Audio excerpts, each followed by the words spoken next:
వాళ్ళకి ఏదో మీకు ఫ్రీగా సినిమాలు చూపించాలని కాదు, వాళ్ళకి దీని వెనకాల చాలా పెద్ద ప్లాన్ ఉంది.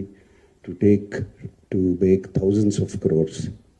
దిస్ 20 crores అన్న సజ్జనార్ గారు అన్నది is a very small amount వాళ్ళకి. అండ్ 3 కోట్లు దొరికిందన్నారు, నాకు తెలిసి వాళ్ళకి జస్ట్ చేంజ్ అది.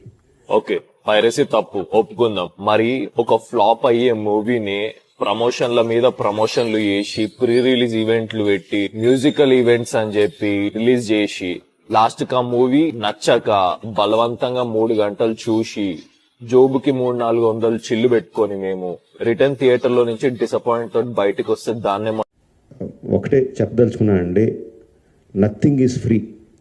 మనకి జీవితంలో దొరికే ఏ వస్తువు కానీ ఏ విషయం కానీ ఉచితంగా రాదు. దాదాపుగా ఎన్నో వందల సినిమాలు వాడు పైరసీ చేసి ఎంతో పెద్ద నష్టం కలిగజేశాడు.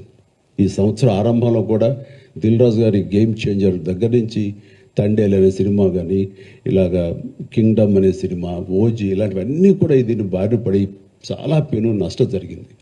అరే వాళ్ళు రేట్లు పెంచుతున్నారు కదా, ఏ పెద్ద పెద్ద హీరోలు ఏ సినిమాలు ఇచ్చిన 1000 రూపాయలు 1500 డబ్బును పడిపోతున్నాడు నా థియేటర్కి. డబ్బులు లేని నిరుపేదలు ఉంటారు, ఏంటంటే పల్లెటూరులో పనిచేసే రైతులు ఉంటారు, వాళ్ళు ఒక ఫ్యామిలీ ఉంటుంది, 4-3 ఉంటారు. వాడు ఎవరు టికెట్ పెట్టుకుని పోతాడు అన్న 4000 రూపాయలు అయితే ఈ టికెట్లకి ఎవరైనా ఇస్తాడు చెప్పండి?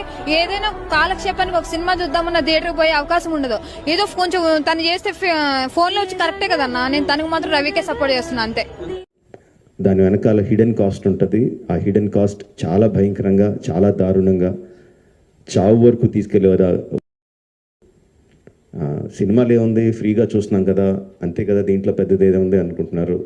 బట్ ఆ పైరసీ సినిమాలు చేసే వాళ్ళు ఏమీ సంఘసేవ చేయట్లేదండి, వాళ్ళు ఫ్రీగా ఏం చేయట్లేదు. సినిమా థియేటర్లో 5 రూపాయలకు వచ్చే పాప్కార్న్ ని 500లకు అమ్ముకుంటే వాళ్ళని ఎవరు అడగరు, వాళ్ళది అసలు తప్పే కాదు, వాళ్ళని అరెస్టులు చేయరు.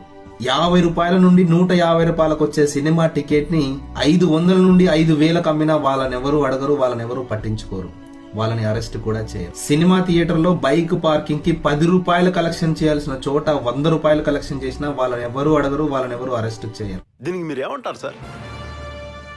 సూపర్ బాబు, అది అడుగు.